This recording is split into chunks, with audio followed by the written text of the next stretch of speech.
Imagínate que estamos en plena Edad Media, mercados atestados de comerciantes pregonando sus productos. El aire está impregnado con el humo de las cocinas de leña y el sonido del metal chocando contra el cuero de los herreros trabajando.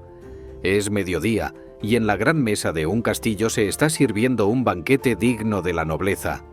Hay carnes asadas, panes dorados, frutas exóticas y una variedad de platillos que jamás verías en la mesa de un campesino. Los invitados, vestidos con ricas telas y joyas, hablan animadamente mientras disfrutan de su comida. En medio de la opulencia hay un ingrediente que solo ellos pueden permitirse, algo tan exclusivo y valioso que, si fueras un aldeano, probablemente jamás lo probarías en toda tu vida. Pero aquí viene lo interesante. Hoy en día puedes encontrar ese mismo alimento en cualquier mercado, en cualquier tienda y probablemente en tu cocina en este preciso instante. Algo que era un privilegio reservado solo para reyes y nobles, ahora es accesible para todos. La pregunta es, ¿cuál es ese alimento? Antes de revelarlo, piensa en esto. En la Edad Media, la alimentación estaba determinada por el estatus social. Los campesinos apenas podían permitirse pan negro, legumbres y gachas de avena, mientras que los nobles tenían acceso a productos que eran verdaderos símbolos de riqueza y poder. No se trataba solo del sabor o de la calidad de la comida, sino de lo que representaba. Comer ciertos alimentos era una declaración de prestigio y estatus. Así que te pregunto, ¿cuál crees que es ese alimento que en su época era un símbolo de riqueza y que hoy puedes comprar sin ningún problema? Déjamelo en los comentarios antes de seguir con el video, porque en unos segundos vamos a revelar la respuesta y la historia que hay detrás. Te aseguro que te sorprenderá. Para entender por qué ciertos alimentos eran exclusivos de la nobleza en la Edad Media, primero hay que conocer la gran brecha alimentaria que existía entre las distintas clases sociales. En aquella época, la dieta de una persona no solo dependía de sus gustos o preferencias, sino de su posición en la jerarquía social. Mientras que los campesinos, artesanos y sirvientes tenían acceso a alimentos básicos y repetitivos, la nobleza podía permitirse manjares sofisticados traídos de distintas partes del mundo. La dieta de los campesinos: sobrevivir con lo mínimo. Para la gran mayoría de la población, la alimentación giraba en torno a lo que estuviera disponible localmente. Los campesinos dependían de una dieta a base de cereales, legumbres y vegetales de temporada. El pan era el alimento principal, aunque su calidad variaba según la harina utilizada. Los más pobres comían pan de centeno, cebada o avena, que era más oscuro y de textura densa. El pan blanco, hecho con harina de trigo refinada, estaba reservado para la nobleza. La proteína animal era un lujo ocasional. La carne fresca era escasa, y la mayoría de los campesinos solo la comían en festividades religiosas o cuando algún animal del corral moría de forma accidental. En su lugar, consumían legumbres como lentejas y garbanzos, que les proporcionaban una fuente accesible de proteínas. El acceso al azúcar era prácticamente inexistente para las clases bajas.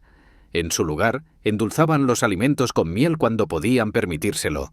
Las frutas eran un recurso importante, pero solo aquellas que crecían en su región, como manzanas, peras o moras silvestres, la opulencia en la mesa de los nobles.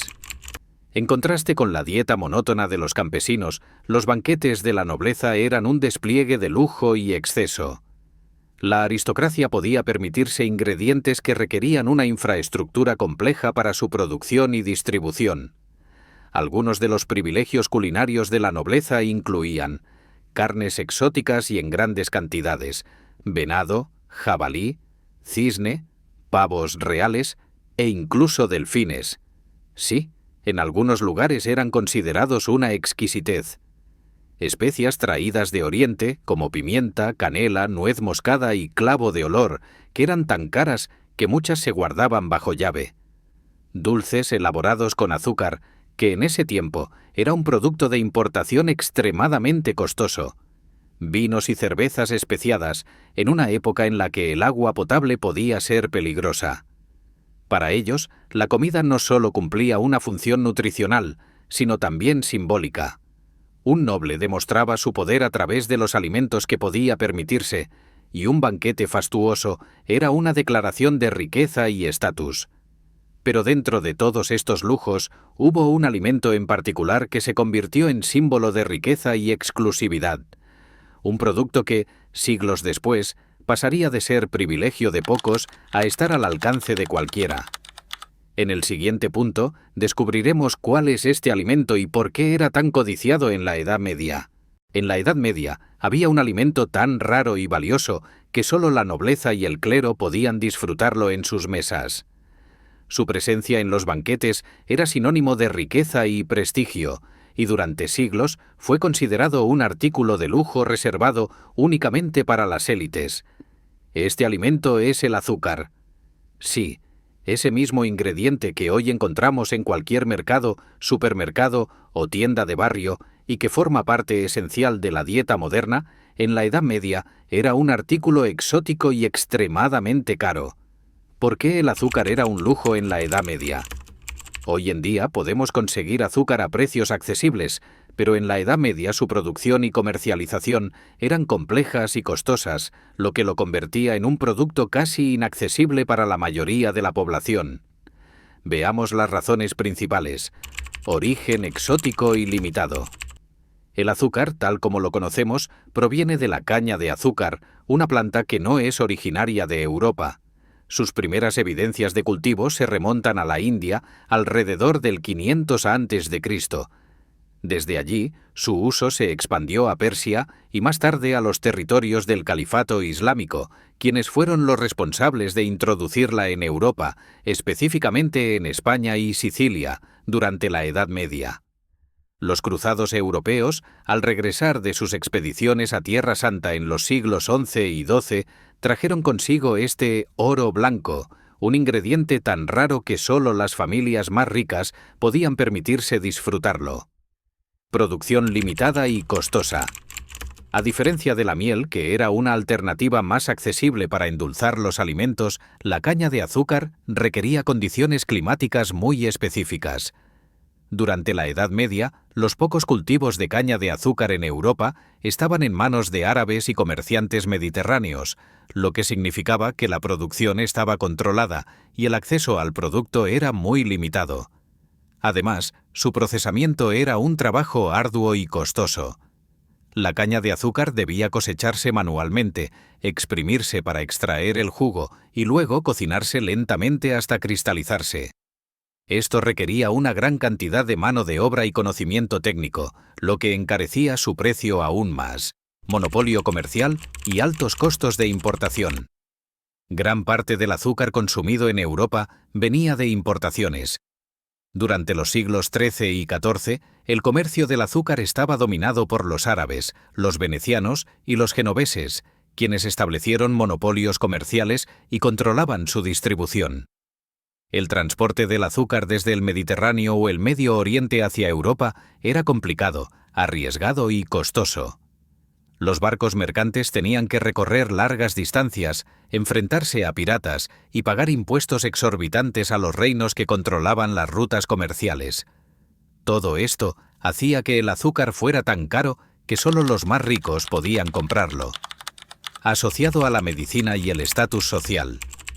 Para la nobleza medieval, el azúcar no era solo un endulzante, sino un símbolo de poder y refinamiento. Los médicos de la época lo consideraban un remedio eficaz para diversas dolencias, como problemas digestivos y enfermedades respiratorias. Se le atribuían propiedades curativas, por lo que muchas veces se vendía en las boticas como un producto medicinal, en lugar de un simple ingrediente culinario. El azúcar también tenía un fuerte impacto en la cultura de la época. Su uso en la cocina no se limitaba a postres o dulces, sino que también se incorporaba en platos salados. Se utilizaba para conservar frutas, preparar salsas agridulces e incluso para elaborar esculturas de azúcar llamadas sotiltees, que se servían en los banquetes de los reyes y la aristocracia como una forma de exhibir su riqueza. En la corte de los Medici, en Florencia, y en la de los reyes franceses e ingleses, el azúcar era un artículo de prestigio. Los postres elaborados con él eran cuidadosamente presentados, a menudo moldeados en formas artísticas o dorados con pan de oro para enfatizar su exclusividad. Una dulzura que pocos conocían. Para el campesino promedio, el sabor dulce del azúcar era algo casi desconocido. Su única forma de endulzar los alimentos era mediante la miel, que, aunque accesible, no era tan refinada ni tan versátil como el azúcar. Imagínate vivir en una época en la que nunca has probado una galleta, un caramelo o un pastel azucarado. El azúcar era algo tan exclusivo que muchas personas jamás lo probaban en toda su vida, y si lo hacían, era en cantidades mínimas y solo en celebraciones especiales organizadas por la nobleza. El giro de la historia, del lujo a la abundancia. El azúcar continuó siendo un bien de lujo hasta finales del siglo XV y principios del XVI, cuando las exploraciones y colonizaciones europeas cambiaron radicalmente el panorama.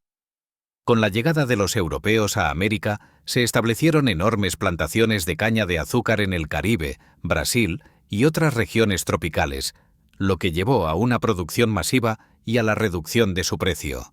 Lo que antes solo estaba al alcance de reyes y aristócratas, poco a poco se convirtió en un alimento accesible para todos. A lo largo de los siglos, el azúcar pasó de ser una rareza a un producto cotidiano, revolucionando la gastronomía y el consumo de alimentos en todo el mundo. Hoy en día el azúcar está tan presente en nuestras vidas que ni siquiera pensamos en su historia, pero hace unos siglos su posesión era un símbolo de riqueza y poder. En el siguiente punto, veremos cómo esta transformación cambió por completo la alimentación y la economía mundial. Uno de los cambios más radicales en la producción de azúcar ocurrió en el siglo XIX con el descubrimiento de la remolacha azucarera como alternativa a la caña de azúcar. En 1747, el químico alemán Andreas Marggraf descubrió que la remolacha contenía sacarosa en niveles similares a los de la caña de azúcar. Sin embargo, no fue hasta la época de Napoleón Bonaparte que la producción de azúcar de remolacha se convirtió en un negocio viable. Durante las guerras napoleónicas, Inglaterra impuso un bloqueo comercial a Francia, impidiendo que los franceses importaran azúcar del Caribe. Como respuesta, Napoleón ordenó el desarrollo de la producción de azúcar de remolacha en Francia y otros países europeos. Este fue un punto de inflexión en la historia del azúcar, ya que la remolacha podía cultivarse en Europa, eliminando la dependencia de las colonias tropicales. Era más barata de producir, lo que ayudó a reducir aún más el precio del azúcar. Permitió la expansión del azúcar a las clases bajas, haciendo que el consumo se disparara en todo el continente. Con el tiempo, la remolacha azucarera se convirtió en un pilar de la producción mundial de azúcar y sigue siendo una fuente importante de azúcar en muchos países hasta el día de hoy. El azúcar en el siglo XX. De lujo a exceso. A medida que la producción de azúcar se industrializó y se volvió aún más barata, su consumo se disparó en el siglo XX. Las grandes industrias alimentarias comenzaron a incorporar azúcar en una infinidad de productos, desde bebidas gaseosas hasta panes, postres y salsas. En Estados Unidos y Europa, el consumo de azúcar se multiplicó, impulsado por la aparición de productos ultraprocesados y la globalización del comercio. La invención del azúcar refinado y los jarabes de maíz con alto contenido de fructosa en el siglo XX hicieron que la industria alimentaria dependiera aún más del azúcar barato. Las grandes empresas de refrescos y confitería promovieron el azúcar como un ingrediente esencial en la dieta diaria, lo que llevó a un consumo masivo en todo el mundo. Hoy en día, el azúcar está tan presente en nuestra vida que apenas pensamos en su historia. Sin embargo, pasaron siglos de guerras, esclavitud, avances tecnológicos y cambios económicos para que este alimento pasara de ser un lujo exclusivo a un producto omnipresente en nuestra alimentación. El azúcar es un claro ejemplo de cómo la historia y la economía pueden transformar por completo la percepción de un alimento. Lo que alguna vez fue un símbolo de estatus y poder para los reyes y nobles, hoy lo encontramos en cada hogar, supermercado y tienda sin dificultad. Este recorrido histórico nos demuestra que los alimentos que hoy damos por sentado, En su momento fueron tesoros inalcanzables. ¿Quién sabe qué otros productos que hoy son caros y exclusivos podrían volverse comunes en el futuro? No olvides darle like, compartir y dejar tu comentario sobre qué otros productos medievales crees que también tuvieron una evolución tan impactante. Nos vemos en el siguiente video.